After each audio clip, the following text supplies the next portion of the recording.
হুরের কাছে এসে হুরের হাত ধরে সোফায় বসিয়ে দিল রুদ্ধ। চোখের ইশারায় গার্ডদের খোকনকে এখান থেকে নিয়ে যেতে বলল।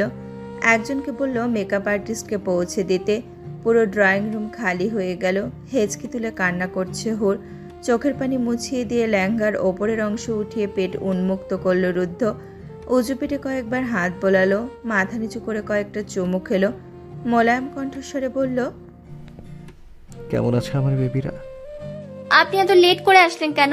যদি বাবুদের কিছু হয়ে যেত? কারো কিছুই হতো না, আমি হতে দিতাম না। আপনি কিভাবে জানলেন যে আমি এখানে আছি? তোমাকে যখন অন্য রাস্তায় নিয়ে যাওয়া হচ্ছিল তখনই আমি খবর পেয়ে গিয়েছিলাম। তবে খোকনকে ধরবো বলে তখন কোনো পদক্ষেপ নেইনি, সঠিক সময়ের অপেক্ষা করছিলাম। গার্ডরা তো আমার পিছে ছিল না, তাহলে আপনাকে কে জানালো? হিডেন গার্ড লাগানো আছে তোমার পিছে। আবারও পিঠে আলতো করে চুমু দিল, বারবার দিতে লাগলো। তা দেখে হুর অভিমানী স্বরে বলল, হয়েছে, আর এদের আদর করতে হবে না। এদেরকে তো আপনি একদমই দেখতে পারেন না, তাহলে হঠাৎ করে এত ভালোবাসা উপচে পড়ার কারণ কি? হাসল রুদ্ধ, বলল, আমার সন্তানদের প্রতি আমার ভালোবাসা না থাকলে কার ভালোবাসা থাকবে? আমাদের গার্ডদের মধ্যে একজন খোকনের সাথে হাত মিলিয়েছিল। আমাদের সব ইনফরমেশন সে খোকনকে জানাতো, তাই প্রথমে তোমার সাথে বাজে বিহেভ করতে হয়েছিল আমার। বলতে পারো খোকনকে গোলকধাঁধায় ফেলার প্ল্যান। এমনকি খোকন তোমার সামনে আসতেও চেয়েছিল। সে সর্বদা তোমায় লক্ষ্য করে, তবে 4 মাস ধরে তোমায় দেখতে পাচ্ছে না আমার সিকিউরিটির কারণে। তোমায় দেখতে না পেয়ে আরও উত্তেজিত হয়ে যায়, তাই সুযোগ বুঝে তুলে আনে। তুমি এত কিছু মাথায় নিও না, শুধু জেনে রাখো আমি আমার বাচ্চাদের খুব ভালোবাসি। তাদের জন্য সব কিছু করতে পারি। নিজের অংশকে ঘৃণা করার মতো মানুষ আমি না। তবে হ্যাঁ, আমি বেবি এত জলদি নিতে চাইনি। তোমার পড়াশোনা শেষ হলে তখন নিতে চেয়েছিলাম, কিন্তু ভাগ্য যেহেতু আগেই লেখা ছিল, তাহলে আর কি করার। বারবার অ্যাবর্শনের কথা বললেও তো মন থেকে আমি কখনো বলিনি। মনের মাঝে লেগে থাকতো নতুন এক অনুভূতি, বাবা হওয়ার অনুভূতি। আমার সাথে এত বাজে ব্যবহার না করলেও পারতেন। মাঝে মাঝে বউকে একটু বাজিয়ে দেখতে হয়। এই যেমন আমি অ্যাবর্শনের কথা বলতাম আর তুমি রেগে ফেটে পড়তে, তখন দেখতে তোমায় মারাত্মক লাগতো। তবে হ্যাঁ, মাঝে মাঝে ভীষণ রাগও লাগতো, কারণ আমার থেকে তুমি আমার বাচ্চাদের বেশি ভালোবাসো। তবে পরে বুঝলাম বাচ্চারা তো আমারই অংশ। আমাকে এত ভালোবাসো দেখেই তো আমার বাচ্চাদের এত ভালোবাসো। কিন্তু আমার সাথে খারাপ ব্যবহারের খোকনের কি সম্পর্ক? তা তোমার জানার প্রয়োজন নেই। যতটুকু জেনেছো তা যথেষ্ট। এখন বলো, কিছু কি খেয়েছো নাকি আমার বাচ্চাদের না খাইয়ে রেখেছে? ওই খেয়েছি আমি, কিন্তু পেট ভরেনি। হুরের কপালে গাঢ়ভাবে চুম্বন দিয়ে গালে এক হাত দিয়ে বলল, আচ্ছা চলো, বাসায় গিয়ে খাবে। আচ্ছা, একটা কথা। হুম। উনি আমায় বিয়ে করতে কেন চাচ্ছিল? আপনার কাছ থেকে প্রতিশোধ নেওয়ার জন্য? না। তাহলে? সে তোমায় ভালোবাসে। যেদিন প্রথম তোমায় দেখে সেদিনই ভালো লেগে যায়। ওনাকে এভাবে না মারলেও পারতেন। কটমট করে রুদ্ধ বলে, বেশি দরদ লাগছে তার জন্য কষ্ট হচ্ছে? এমন কিছুই না, আমি তো। নো মোর ওয়ার্ডস, বাসায় চলো, অপেক্ষা করছে সবাই। প্রেগনেন্সির 9 মাস প্রায় শেষ হতে চলল। পরিবর্তন হয়েছে অনেক কিছু। শান্তশিষ্ট দুষ্টু হুর এখন হয়ে গেছে বদমেজাজি। খিটখিটে ভাব সর্বক্ষণ থাকে। কোনো কিছু মন মতো না হলে চিল্লিয়ে বাড়ি মাথায় তুলে নেয়। হুরের খিটখিটে বদমেজাজি ভাব মাঝে মাঝে রুদ্ধ সইতে না পেরে বকাঝকা করে, রাগ করে ধমক দেয়। তখন হুর কান্নাকাটি করে নিজের বুক ভাসায়। দিন পার হয়ে যায়, তবুও রুদ্ধের সাথে কথা বলে না। তাই একসময় বাধ্য হয়ে রুদ্ধ সিদ্ধান্ত নিল বাচ্চা হওয়ার আগ অবধি কোনো রাগারাগি করবে না। অতিরিক্ত খিটখিটে স্বভাব হয়ে যাওয়ার কারণে প্রথমে রুদ্ধ খুব ভয় পেয়ে গিয়েছিল। সে এক মুহূর্তের জন্য ভেবে নিয়েছিল সারাটা জীবন হুরকে এইভাবেই সহ্য করে যেতে হবে। তবে ডাক্তারের সাথে কথা বলে জানতে পারে প্রেগনেন্সির সময় মুড সুইং হয়, এটা একটি নর্মাল বিষয়। তাই ডক্টর সোনালী রুদ্ধকে স্ট্রেস নিতে বারণ করেন। স্ট্রেস না নিতে বললে কি স্ট্রেস কমে যায় নাকি? বউকে নিয়ে হয়েছে যত ঝামেলা। বউয়ের চক্করে পড়ে এখন দিনরাত তাকে বাসাতে থাকতে হচ্ছে। যদিও এতে তার বিন্দুমাত্র খারাপ লাগছে না। কয়েকদিন ধরে ঠিকমতো অফিসে যাচ্ছে না, কারণ হুর তাকে যেতে দিচ্ছে না। তার নাকি ইচ্ছে করে গল্প করতে, তাই রুদ্ধকে সামনে বসিয়ে গল্পে মেতে ওঠে। রুদ্ধ হুরকে নিজের চোখে চোখে রাখছে, কখন কি প্রয়োজন হবে তা লক্ষ্য রাখছে। হুরের উঁচু পেট যখন দেখে তখনই সুখের দোলা খেয়ে যায় মনে। ভেতরের এক কোণে আনন্দিত হলেও মুখে তা প্রকাশ করতে পারে না, হয়তো জড়তা। একসময় রুদ্ধ হুরের সাথে কঠিনভাবে ব্যবহার করত, তবে প্রেগন্যান্সির সময় যত যাচ্ছে ততই তার সাথে নরম হয়ে যাচ্ছে। তাও ঘটেছে এক ঘটনার কারণে। তখন সময়টা ছিল হুরের প্রেগন্যান্সির 6 মাস। ক্লান্ত শরীর নিয়ে সবেমাত্র রুমে প্রবেশ করেছিল রুদ্ধ। রুমে ঢুকেই হুরকে বিছানায় বসে থাকতে দেখা গেল। বউকে পেট খোলা অবস্থায় দেখতে পেল। মাথা ঝুঁকিয়ে এক ধ্যানে পেট দেখছে, এক হাত তল পেটে। কোনো কিছু বুঝতে না পেরে রুদ্ধ এগিয়ে হুরকে জিজ্ঞেস করে, কি হয়েছে? পেট বের করে কি দেখছো? হুরের আনন্দ যেন আরো বাড়ল। উল্লাস নিয়ে রুদ্ধের হাত টেনে তার সামনে বসালো। গদগদ হয়ে বলল, বাবু আমায় লাথি মেরেছে, আমি স্পষ্টভাবে অনুভব করেছি। রুদ্ধ তাকিয়ে রইল উঁচু পেটটার দিকে। ফর্সা পেট আরো ফর্সা মনে হলো। আরো খেয়াল করলো হুরের মুখে আগের চেয়ে নতুন এক লাবণ্য ধরা দিল। আগের চেয়ে অনেকটা গোলুমোলো হয়েছে। চিকন মেয়েটার স্বাস্থ্য এবং পেট বাড়ায় খারাপ দেখালো না, বরং আদুরে দেখাচ্ছে। আদুরে লাগার কারণে আদরও পায় রুদ্ধর, তবে ইচ্ছেকে মাটি চাপা দিতে হয় তার। হাতে টান লাগায় ধ্যান ভাঙে তার। হুর রুদ্ধর হাত নিজের পেটের ওপর রাখে, বলে, দেখবেন আবারও লাথি মারবে। কিছু বলে না রুদ্ধ, তাকিয়ে রয় বউয়ের দিকে। রাগ করতে চাইলেও পারে না, মনোযোগ দেয় পেটের ওপর। তৎক্ষণাৎ অনুভব হয় বাচ্চা লাথি মেরেছে। চমকে ওঠে রুদ্ধ, চমকিত হয়ে হুরের দিকে তাকায়। হুরের ঠোঁটে হাসি, হাসির রেখা ফুটে উঠল তার ঠোঁটেও। চোখ স্থির করে রাখলো পেটের ওপর। বুকের মাঝে আশা ভর করলো, যদি আবার লাথি মারে। তবে এমন কিছুই হলো না। অনেক সময় পেরিয়ে যাওয়ার পর হুর নিজেই রুদ্ধর হাত পেট থেকে সরিয়ে দেয়। ঘুমের করে পেটে হাত দিয়ে উঠে বসে হুর। আস্তে আস্তে ঘুম থেকে জাগ্রত হয়। পেট তুলনায় অনেক বড় হয়েছে।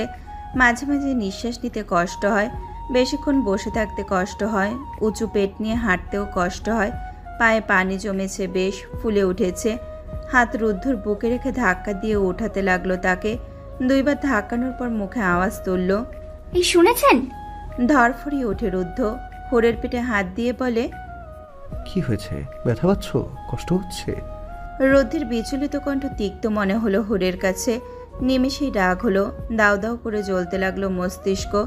নিজের রাগ সংবরণ করলো না, বিরক্তি নিয়ে বলল, কোনো কিছুই হচ্ছে না, তবে ক্ষুধা পেয়েছে অনেক। শান্তির এক দীর্ঘশ্বাস বেরিয়ে আসলো রুদ্ধর। হুরকে কোনো কিছু না বলে টেবিলের ওপর থেকে কয়েকটা প্লেট হুরের সামনে এগিয়ে দিল। হুর বলল, একটু ফ্রেশ হওয়া দরকার ছিল। অপেক্ষা করলো না রুদ্ধ। হুরকে ধরে ওয়াশরুমে নিয়ে গেল। পুনরায় ওয়াশরুম থেকে বিছানায় বসিয়ে দিল। বালিশে পিঠ ঠেকিয়ে 2 পা ছড়িয়ে পেটের ওপরে একটি প্লেট নিয়ে আপেলের টুকরো মুখে দিচ্ছে। ঘুম চোখে তা দেখছে রুদ্ধ। এসব সচরাচর হয়। মধ্যরাতে হুর ঘুম থেকে উঠলেই তার ক্ষুধা পায়, এবং যতক্ষণ না অবধি হুর খাবার শেষ করবে ততক্ষণ অবধি রুদ্ধর ঘুমানো বারণ। ঢিলে ঢালা একটি ম্যাক্সি হুরের পরনে। সুন্দরী বউ ক্ষণে ক্ষণে আরো সুন্দরী হচ্ছে, যা বুকের মাঝে পীড়া দিচ্ছে রুদ্ধর। বউকে ইদানিং জড়িয়ে ধরেও ঘুমাতে পারে না, উঁচু পেট। আবার এখন নাকি হুরের শরীরে হাত দিলে তার দম বন্ধ লাগে, তাই রুদ্ধকে নিজের কাছেও ঘেঁষতে দেয় না। মাঝে মাঝে নিজেকে অসহায় মনে হয় রুদ্ধর। মনে হয় বউয়ের ভালোবাসা দিন দিন কমে যাচ্ছে, তাই তো কাছে ঘেঁষতে দেয় না। কয়েকদিন পরেই হুরের ডেলিভারি। ডাক্তার বলেছে সব কিছুই নর্মাল আছে, তাই ডেলিভারিও নর্মালে হওয়ার সম্ভাবনা আছে। হুর নিজের খাবার শেষ করে শুয়ে পড়ে নিজের জায়গায়। রুদ্ধও শোয়। অনুভূত হয় বউ তার অতি নিকটে। বুকে মাথা রেখে অন্য হাত দিয়ে পেট জড়িয়ে ধরে। আলতো করে বাম হাতে হুরের মাথায় রাখে রুদ্ধ। সযত্নে বুলিয়ে দিতে থাকে। হুর রুদ্ধকে জড়িয়ে ধরতে পারলেও রুদ্ধর জড়িয়ে ধরার পারমিশন নেই। ফাপড় লাগে হুরের, তাই রুদ্ধ মাথায় হাত বুলিয়ে দেয়। 10 মাস অতিক্রম করে 12 দিন হলো। ডেলিভারির তারিখ ছিল আরও 4 দিন আগে। তবে হুরের প্রসব বেদনা ওঠেনি। ভয় পেয়ে গিয়েছিল রুদ্ধ এবং হুর উভয়ে। এই প্রথম তারা মা বাবা হচ্ছে। বাচ্চা কাচ্চা নিয়ে তাদের কোনো এক্সপিরিয়েন্স নেই, তাই ভয়ের মাত্রা বাড়ছিল। তবে ডাক্তার তাদের নিশ্চিত থাকতে বলেছেন। প্রেগন্যান্সির সময় অনেক আগেই ডেলিভারি হয়ে যায়, তো অনেকের সময় লাগে। আর হুরের সব কিছু নর্মাল, তাই চিন্তার বিষয় নেই। সন্ধ্যায় হুর সোফায় বসে বই পড়ছিল। রুদ্ধ বাড়িতেই আছে, তবে রুমে নেই। পড়তে পড়তে হঠাৎই হুরের পেটে চিনচিন ব্যথা ওঠে। তেমন একটা ধ্যান দেয় না। একসময় ব্যথা বাড়তে থাকে। অনুভূত হয় ওয়াটার ব্রেক হচ্ছে। ব্যথায় চিৎকার দিয়ে ওঠে। হুরের চিৎকার শুনে সবাই তার রুমে আসে। হুরকে কাতরাতে দেখে সবাই ঘাবড়ে যায়। রুদ্ধ দৌড়ে হুরের কাছে এসে কোলে তুলে ছুট লাগালো। হুরকে হাসপাতালে আনতেই তাকে অপারেশন থিয়েটারে নিয়ে যাওয়া হলো। চিৎকার দিয়ে আর্তনাদ করে যাচ্ছে হুর। অশান্ত হচ্ছে রুদ্ধের বক্ষস্থল। ওটির বাহিরে পায়চারি করছে। বাড়ির সব সদস্য এসেছে। সবার মুখে লেগে আছে চিন্তার রেশ। চিন্তার মাঝে বাচ্চার কান্না সবার কর্ণকুহরে পৌঁছায়। সবাই একত্রে ওটির দরজার কাছে আসলো। মনে করলো এই বুঝি বাচ্চা নিয়ে কেউ আসবে। সবাই এগিয়ে আসলেও রুদ্ধ আসে না। সবাই পিছে দাঁড়িয়ে রয়। হুর এখনো আর্তনাদ করছে। 20 মিনিট পর আরেকটি বাচ্চার শব্দ কানে ভাসে। সবার মুখে হাসি। অপেক্ষা করতে পারছে না বাচ্চাদের কোলে নেওয়ার। আরও কিছু সময় পর 2টা নার্স বের হয়ে আসলো। দুইজনের হাতেই সাদা তোয়ালের মাঝে সাদা ফুটফুটে 2টি সন্তান। একটি নার্স সবার উদ্দেশ্যে বলে, সন্তানদের বাবাকে? সবাই পেছন ফিরে রুদ্ধের দিকে চাইল। রুদ্ধ চোখ ঘুরিয়ে ঘুরিয়ে তোয়ালে মোড়ানো থাকা বাচ্চাদের দিকে তাকিয়ে আছে। কেমন অনুভূত হচ্ছে তাও বুঝতে পারছে না। ফারাজ রুদ্ধর মাঝে কোনো প্রতিক্রিয়া না দেখতে পেয়ে নিজেই রুদ্ধের কাছে গিয়ে রুদ্ধের হাত টেনে সামনে আনলো। নার্স রুদ্ধের দিকে তাকিয়ে বাচ্চাদের কোলে নেওয়ার জন্য বাড়িয়ে দেয়। বলে, আপনার ওয়াইফ বলেছে বাচ্চাদের যেন সর্বপ্রথম আপনার কোলে দেওয়া হয়। অনুভূতিহীন হয়ে রুদ্ধ সবটা শুনল। আনমনি রুদ্ধ হাত বাড়ায়। কোনো মতে একটা বাচ্চাকে কোলে নিল। অপর বাচ্চাও নার্স এগিয়ে দিল। শক্ত হাতে বাচ্চাদের কোলে নেয় রুদ্ধ। ফ্যাল ফ্যাল করে তাদের দিকে তাকায়। গায়ের রং তাদেরই মতো দুধ সাদা। আদল দেখে বুঝতে পারল না ঠিক কার মতো হয়েছে। ফাজ উৎসাহ নিয়ে জিজ্ঞেস করে, কি বেবি হয়েছে? নার্স স্মিত হেসে বলল, 2টো পুত্র সন্তান জন্ম দিয়েছেন পেশেন্ট। ঘরের মাঝে 2 পুত্রের কপালে গাঢ় চুম্বন দিল রুদ্ধ। ফাজ প্রফুল্ল হয়ে রুদ্ধের কাছে গিয়ে বলল, হ্যাঁ প্লিজ বাবুদের আমাকে দাও, আমি কোলে নিব। কত কিউট বাবুরা, ইস আদর করতে মন চাচ্ছে। ফায়াজের খুশি দেখে ঠোঁটজোড়া প্রসারিত হলো রুদ্ধ। একটা বাচ্চাকে ফায়াজের হাতে দিল। সোহেল শেখ দ্বিধা নিয়ে রুদ্ধের সামনে আসে। আমতা আমতা করে কিছু বলতে চাইলেও মুখ দিয়ে কোনো শব্দ বের হচ্ছে না। সোহেল শেখের অনুভূতি টের পেল রুদ্ধ। কথাবিহীন সামনে এগিয়ে দিল আরেকটি বাচ্চাকে। সোহেল শেখের মুখে হাসির জোয়ার দেখা গেল। সারা মুখে লেগে আছে আনন্দের ছাপ। অত্যন্ত খুশি হয়ে নিজের নাতিকে কোলে নিলেন। বাচ্চাদের কথা ভাবতে ভাবতে বইয়ের কথা কিছুক্ষণের জন্য ভুলে গিয়েছিল বোধহয় রুদ্ধ। যখন মনে পড়ল তখন দুরু দুরু মন নিয়ে নার্সকে জিজ্ঞেস করলো, আমার বউ কেমন আছে? আলহামদুলিল্লাহ, আপনার ওয়াইফ সুস্থ স্বাভাবিক আছে। কিছুক্ষণের মধ্যে তাকে কেবিনে দেওয়া হবে। খুশির আমেজ বইছে করিডোরে। বাচ্চাদের নিয়ে কে কি করবে, কি পড়াবে, কি দিয়ে খেলাবে তার গবেষণা হচ্ছে।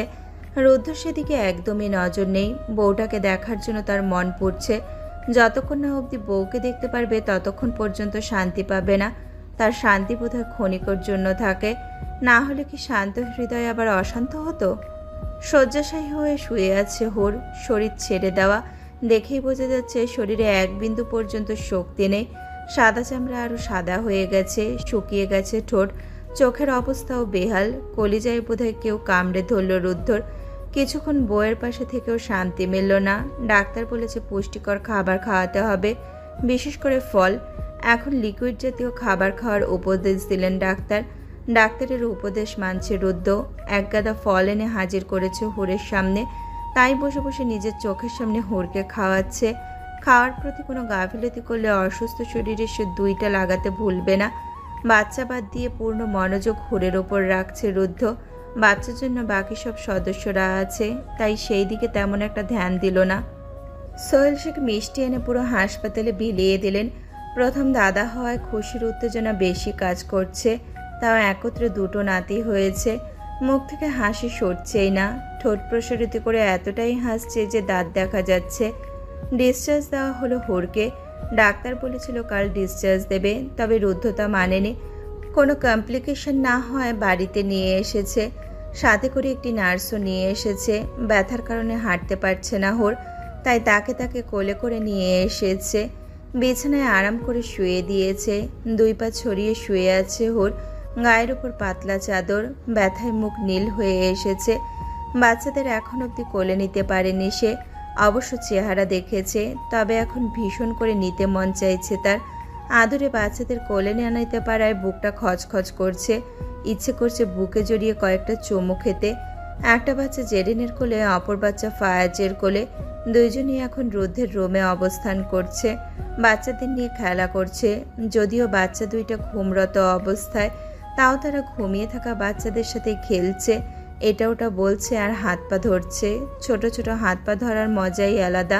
হুর ফায়াজের দিকে তাকিয়ে কাতর কণ্ঠে বলল, ভাইয়া প্লিজ বাবুদের আমার কাছে দিন, আমি একটু কোলে নেব। কোনো কিছু বলে না ফায়াজ, এগিয়ে এসে হুরের কাছে দেয়। হুরের কোলে সযত্নে বাবু দেয়, সারা মুখে চুমু দেয় হুর, তৃপ্তির হাসি দেয়, মনে মনে কিছু একটা ভেবে নেয়। অপর বাচ্চাকেও কোলে নিতে চাইল, তবে দুটো বাচ্চা একসাথে নিতে কষ্ট হচ্ছিল। তা দেখে রুদ্ধ নিজের কোলে বাবুকে নেয়, বিছানার ওপরে উঠে হুরের পাশে বসে হুরের আড়াক হাতে বাবুকে আস্তে করে দেয়। পেটের উপর এমনভাবে হাত রাখে যেন পেটে ব্যথা না পায়। বাচ্চা দুটো হওয়ার পর থেকে শুধু ঘুমিয়ে যাচ্ছে, চোখ খুলছে মাত্র দুবার, তাও কয়েক সেকেন্ডের জন্য। দুধ খাওয়ানোর সময়ও ঘুমিয়ে খেয়েছে। রুদ্ধ বুঝতে পারে না তার বাচ্চাগুলো এত ঘুমায় কেন। পরমুহূর্তে মনে করে বাচ্চা যেহেতু ছোট তাই হয়তো ঘুমাচ্ছে। সবাই তাদের রুমে, নার্সকে দেওয়া হয়েছে গেস্ট রুমে। সপ্তাহখানেকের মতো নার্স থাকবে। ঘুমিয়ে আছে মা আর ছেলেরা, তাদের দিকে তাকিয়ে আছে রুদ্ধ। আরামের সহিত সবাই ঘুমাচ্ছে। খেলনা দিয়ে পুরো রুম ভরা, ছোট বড় সব ধরনের খেলনা কেনা হয়েছে, সাথে এক গাদা কাপড়ও কেনা হয়েছে। একটা বাচ্চাকে চোখ খুলতে দেখে চটজলদি বাচ্চার কাছে যায় রুদ্ধ। বাচ্চাটা রুদ্ধের দিকে চোখ বড় বড় করে তাকিয়ে আছে। আর একটারও ঘুম ভেঙে যায়। রুদ্ধকে সামনে দেখতে পেয়ে দুইজনেরই রুদ্ধর দিকে তাকিয়ে থাকে। হামি দিয়ে একসাথে আড়মোড়া ভাঙে, মুখ দিয়ে হালকা শব্দ আসে। রুদ্ধ মনে করেছিল গলা ফাটিয়ে তারা কান্না করবে, কিন্তু তা না করে দুইজনেই আড়মোড়া ভেঙে আঙুল নিজের মুখে ঢুকিয়ে চুষতে লাগলো। ফ্যাল ফ্যাল করে রুদ্ধ শুধু দেখেই যাচ্ছে। যা বুঝলো টুইন হয় দুইজনে একই সাথে একই জিনিস করে।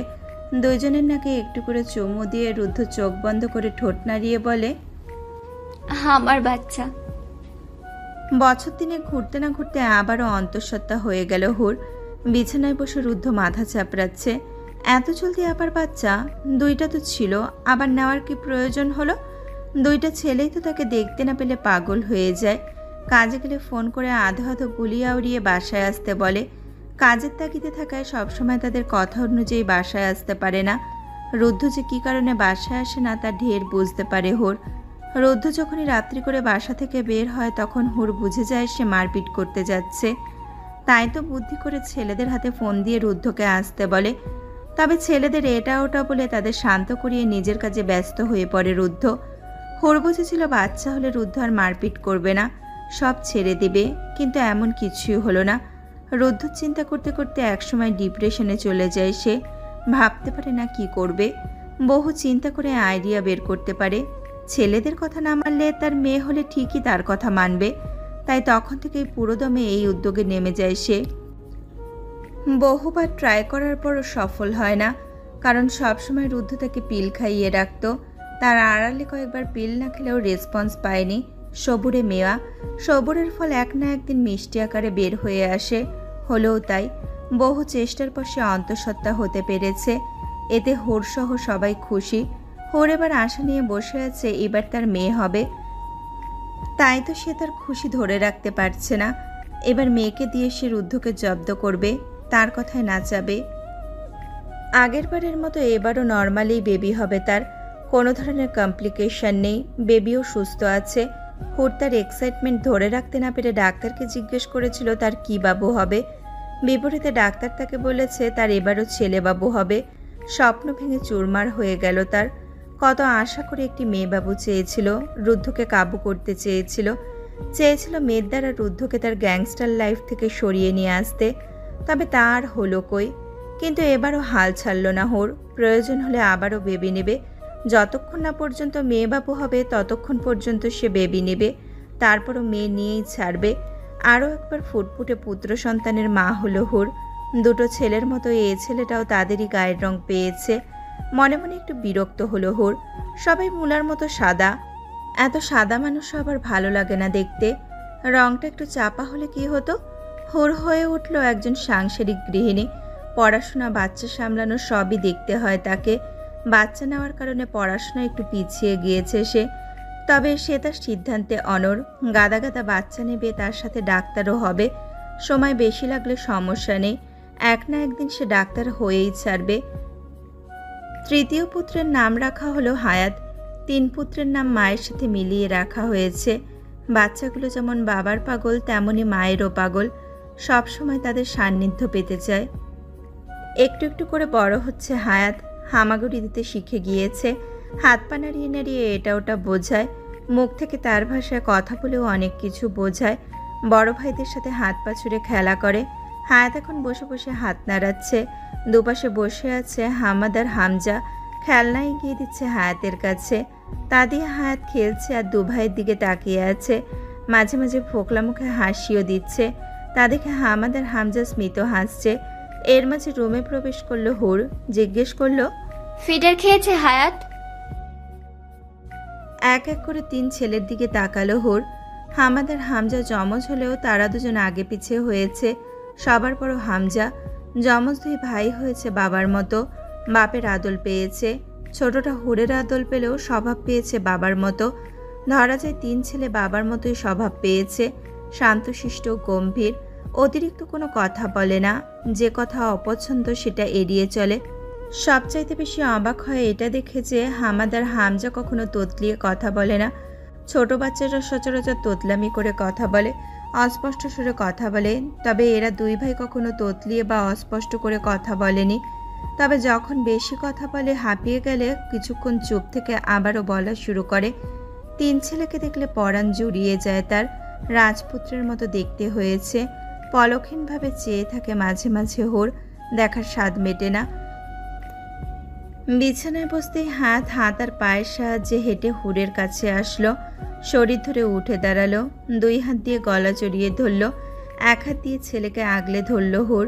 হাঁ করে মায়ের গালে এক চুম্বন দিল। চুম্বন তো নয়, যেন থুতুর দলা মাখিয়ে দিল। মুছল না হুর। 1 হাতে হায়াতকে জড়িয়ে ধরে প্রশ্ন ছুড়ে দিল বড় 2 সন্তানের দিকে। বাবাকে ফোন দিয়েছিলে? হ্যাঁ আসছে। আর খেয়েছো তোমরা? না, বাবা আসলে একসাথে খাবো। আচ্ছা ঠিক আছে, তোমরা হায়াতের সাথে খেলা করো, আমি খাবারের দিকটা দেখছি। দুইজনই মাথা নেড়ে সম্মতি জানালো। হায়াতকে নিজের কাছ থেকে ছাড়াতে চাইলে হায়াত তাকে ছাড়ে না, আরো জোরে আঁকড়ে ধরে। তা দেখে হুর বলে, হায়াত, বাবা একটু বসো, আমি এখনই আসছি। চেহারা স্পষ্ট জেদ দেখিয়ে হুরকে জাপটে ধরে সে তার মাকে ছাড়বে না মানে ছাড়বে না। ছেলেকে ছেড়ে উঠল না সে। হায়াতকে ধরে হামাদ আর হামজার উদ্দেশ্যে বলল, তোমরা বই নিয়ে বসো, সব ফ্রুটসের নাম মনে করো। তোমাদের ঘুমানোর আগে আমি পড়া ধরবো। বাচ্চা ছেলেরা মায়ের কথা পালন করলো। দুইজনই বই নিয়ে বসে পড়ল। হায়াত হুরের গাল ছাড়ছে না, ইতিমধ্যে লালা দিয়ে পুরো গাল ভরে গেছে। ঘরে আসলো রুদ্ধ। হাতে থাকা ফোন আর ব্যাগ টেবিলের ওপর রাখলো। হায়াত বাবাকে দেখে হুরের গলা ছেড়ে হাত নাড়িয়ে রুদ্ধকে জানালো তাকে কোলে নিতে। গা থেকে কোট খুলে রুদ্ধ হায়াতের দিকে তাকিয়ে বলে, ওয়েট ডিয়ার বাবা, ফ্রেশ হয়ে আসছি। বাবার কথা শুনল কই? সে এক প্রকার লাফিয়ে যাচ্ছে। হাত নাড়াতে নাড়াতে শরীরের ব্যালেন্স ঠিক রাখতে না পেরে ধপাস করে বিছানায় পড়ে গেল। বাবা তাকে কোলে নিচ্ছে না দেখে নেত্রকোনায় জলে টইটম্বুর অবস্থা। গড়িয়ে পড়বে ভাব। বিছানাতে বসেই ঠোঁট উল্টে বাবার দিকে তাকালো। বাচ্চার করুণ মুখ পানে আর তাকিয়ে থাকতে পারল না রুদ্ধ। শার্টের হাতা ফোল্ড করে বিছানার কাছে এগিয়ে গেল। হায়াতকে কোলে নিতেই হায়াত রুদ্ধের গালে মারি দিয়ে কামড় দিতে লাগলো। তার গালও ভরে আসলো লালা দিয়ে।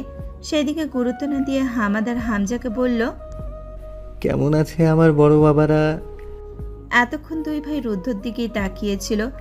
জানতো রুদ্ধ তাদের এই প্রশ্ন করবে, তাই একসাথে উত্তর দিল, আমরা ভালো আছি। বিছানা থেকে উঠে রুদ্ধর কাছে এসে হাঁপ ছেড়ে হুর বলে, আপনি সামলান আপনার বাচ্চাদেরকে, আমি গিয়ে দেখি খাবার হয়েছে কিনা। জ্বালিয়ে মারছে ইদানিং ছোটটা আমায়। আজকাল কোনো কথা বললে শোনে না, সারাক্ষণ কোলের মধ্যে থাকতে চায়। আর শিখেছে একটাই গাল চাবানো, থুতো দিয়ে গালটার অবস্থা করে কি। গালে লালা নিজের হাত দিয়ে মুছে দেয় রুদ্ধ। আলতো স্বরে বলে, হয়তো মারি শিশির করছে, তাই এমন করছে। তুমি যাও, ওদের জন্য খাবারের ব্যবস্থা করো, আমি ফ্রেশ হয়ে তাদের নিয়ে আসছি। চলে যায় হুর। হায়াতকে নিয়ে বিছানায় বসে রুদ্ধ। ফ্রেশ হওয়া দরকার, তবে রুদ্ধকে সে ছাড়ছেই না। বড় 2 ভাই পড়ছে আর ছোটটা বাবার সাথে কোস্তাকুস্তি করছে। রুদ্ধ কোনো মতে গায়ের শার্ট খুলল। ভীষণ গরম পড়েছে। এসি বন্ধ করে রাখা, কারণ হায়াতের কিছুদিন আগে ঠান্ডা লেগেছিল। কফ জমে গিয়েছিল বুকে। তারপর থেকে এসির মধ্যে খুব কমই রাখা হয় তাকে। রুদ্ধর উন্মুক্ত গা পেয়ে ছোট ছোট আঙুল দিয়ে চিমটি কাটছে হায়াত। এই কাজটি তার অতিরিক্ত পছন্দের। মাঝে মাঝে মায়ের মতো ফোলা বুকে স্লাইড করবে, ট্যাটুগুলোর দিকে তাকিয়ে থাকবে স্থিরভাবে, আবার চিমটি দিয়ে ওঠানোর চেষ্টা করবে। খাবারের জন্য ডাক পড়ল সবার। রুদ্ধ ভাবল হায়াতকে হুরের কাছে দিয়ে ফ্রেশ হবে। তার আগেই হামজা বলে, ড্যাড তুমি ফ্রেশ হতে চাও, আমি বাবুকে দেখছি। হায়াতের দিকে দুহাত মেলে দিল। হায়াত কিছুক্ষণ রুদ্ধর দিকে তাকিয়ে চলে আসলো তার কাছে, তবে ভালো করে ধরতে পারল না।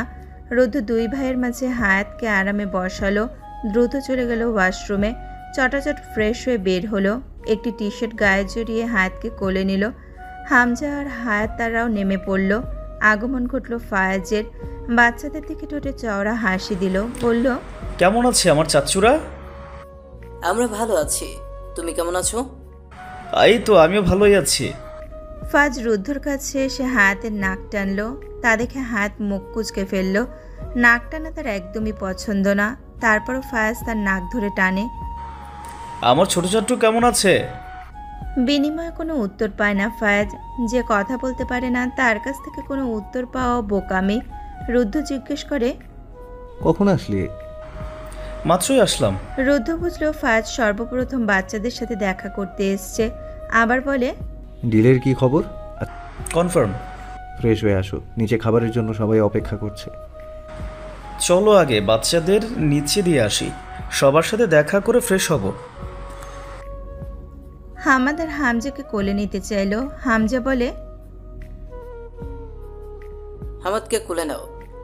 হামাদকে কোলে করে নিচে নামে ফায়াজ।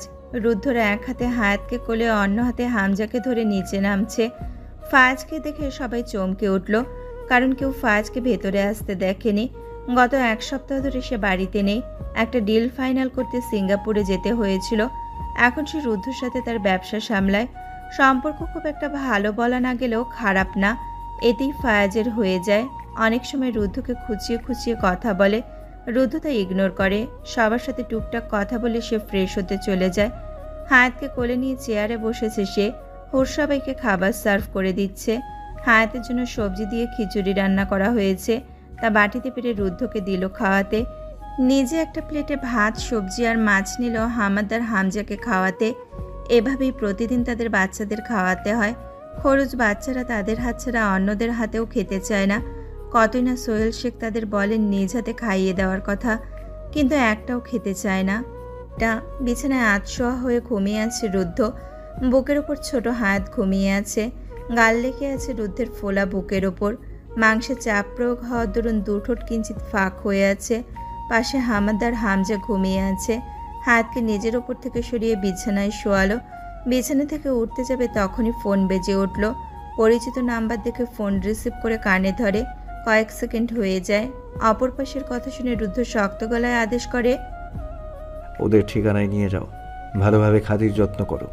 না, যেভাবে বলেছি তাই করো, একটাকেও বাদ রাখবে না। বাকিটা আমি কাল দেখছি। ফোন কেটে বিছানায় রাখলো। ঘুমন্ত বাচ্চাদের কপালে একটি করে চুম্বন দিল। রুমে আসলো হুর। রুদ্ধর দিকে তাকিয়ে আছে, কিছু মেলানোর চেষ্টা করছে। লোকটা মারপিট ছাড়বে না, শত বলেও লাভ হচ্ছে না। কতই না নামাজ পড়ে দোয়া করে রুদ্ধ যেন ভালো হয়ে যায়, সৎপথে চলে আসে। রুদ্ধকে ব্যস্ত রাখার জন্য 3টি বাচ্চাও নিয়ে নিল। তারপরও রুদ্ধকে ঠেকাতে পারল না। বাচ্চাগুলোও হয়েছে তার মতো। রুদ্ধ যেইভাবে যা বলে তাই মেনে নেয়, কখনো জিদ ধরে না। তাই হয়তো রুদ্ধ আরও প্রশ্রয় পায়। রুদ্ধকে সৎপথে আনার চক্করে গাদা গাদা বাচ্চাও নিয়ে নিল। তাও তার স্বামী ঠিক হলো না। এত দুঃখ আর ভালো লাগছে না হুরের। আরও কয়েক বছর অপেক্ষা করতে হবে মেয়ে হওয়ানোর জন্য। হায়াত ছোট, এই সময় আর একটা নিলে ফ্যাসাদে পড়া ছাড়া আর কিছুই চোখে পড়ল না হুরের। আর রুদ্ধ হায়াত হওয়ার পর তাকে কঠিনভাবে বলেছিল আর বাচ্চা নেবে না, 3টাই এনাফ। বাধ্য বউয়ের মতো রুদ্ধের সব কথা শুনছে হুর। পরক্ষণে অপর কান দিয়ে বের করে দিয়েছে। যতক্ষণ না অবধি মেয়ে বেবি হচ্ছে ততক্ষণ পর্যন্ত সে একাধারে বাচ্চা নিতেই থাকবে। বাচ্চা হওয়ার পর হুর তার চাচাতো বোনার দুলা ভাইয়ের সাথে যোগাযোগ করেছিল, আমন্ত্রণ করেছিল আসার জন্য, বাচ্চাদের দেখে যাওয়ার জন্য। দুবারই বলা হয়েছে, তবে তারা আসেনি। সাহেদের বারণ করার জন্য রোকসানাও আসতে পারেনি। সাহেদের সাথে রুদ্ধের পার্সোনাল কোনো শত্রুতা মেনে সম্পর্ক শুধু চোর পুলিশের। কয়েকবারই রুদ্ধর বিরুদ্ধে প্রমাণ জোগাড় করেছিল, এমনকি হ্যান্ডকাফও পরিয়েছিল, কিন্তু জেলে নিয়ে যাওয়ার আগে আগেই ছাড়া পেয়ে যেত।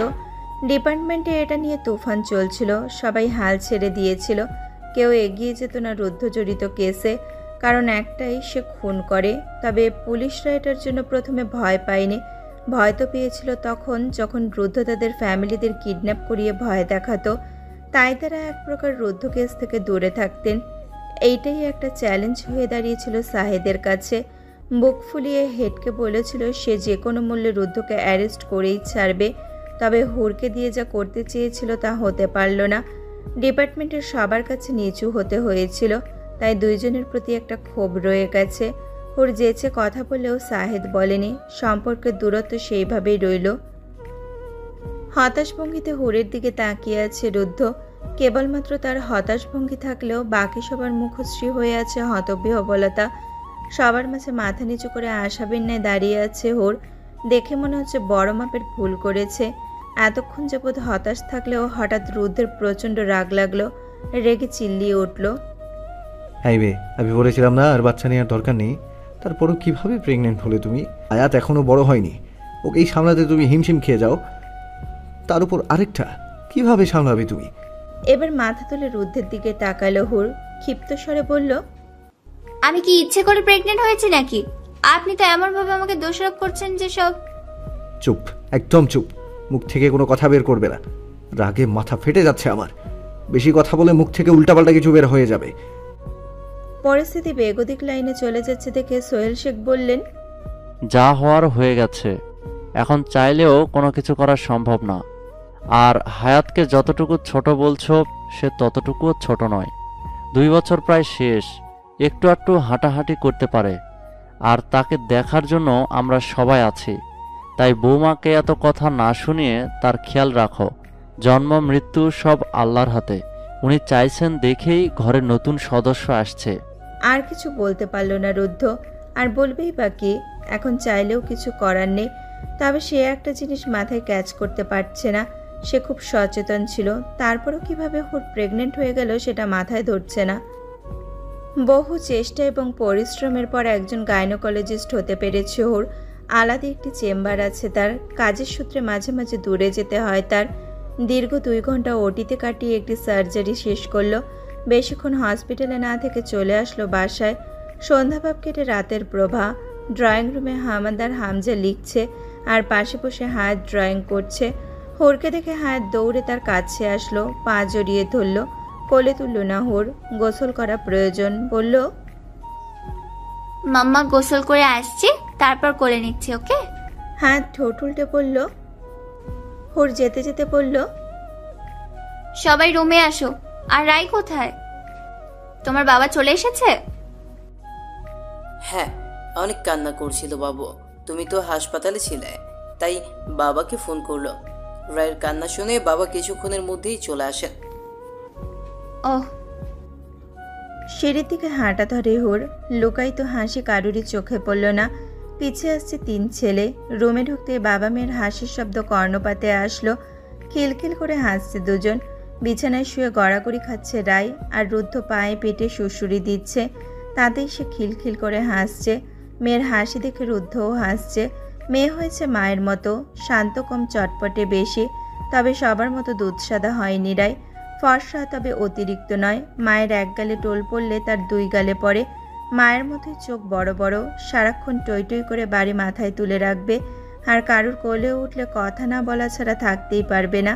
খেলার মাঝে যদি মা বাবাকে মনে পড়ে যায় তাহলে গলা ফাটিয়ে কান্না করবে, তবে কান্নার সময় মাকে কাছে না পেয়ে যদি বাবাকে পায় তাহলে মায়ের কথা তার মনে থাকে না, এমনটা ধারণা হুরের। তবে মেয়ে যে তার বাপ পাগল তার ঢের জানে, এতে লাভ তারই হয়েছে। জামাইটাকে চোখে রাখা যায়, আগের মতো এখন রাত করে বেরিয়ে যায় না মেয়ের কাছে থেকে। একদিন রাতের তো বাহিরে গিয়েছিল, ঘুম থেকে উঠে বাবাকে দেখতে না পেয়ে শ্বাস আটকে কান্না করছিল রায়। সেই থেকে রুদ্ধ কখনো রাতে বের হয় না। মেয়েটা বড্ড আদুরে তার, যে দেখবে সেই কোলে নিতে চাইবে, তবে দুঃখজনক ব্যাপার কোনো বাচ্চাই তার কারুর কোলে যায় না। হামাদ হামজার বয়স 10-এ পড়ল, হায়াতের 6 শেষের 7, আর রায়ের কেবল 4। তিন ভাইয়ের চোখের মনি ছোট বোন। মাঝে মাঝে হায়াত আর রায়ের মধ্যে ঝগড়া লেগে যায়। ঝগড়ায় পরাজিত হওয়ার শেষ মুহূর্তে ঠোঁট উল্টে কান্না করে দেয় রায়।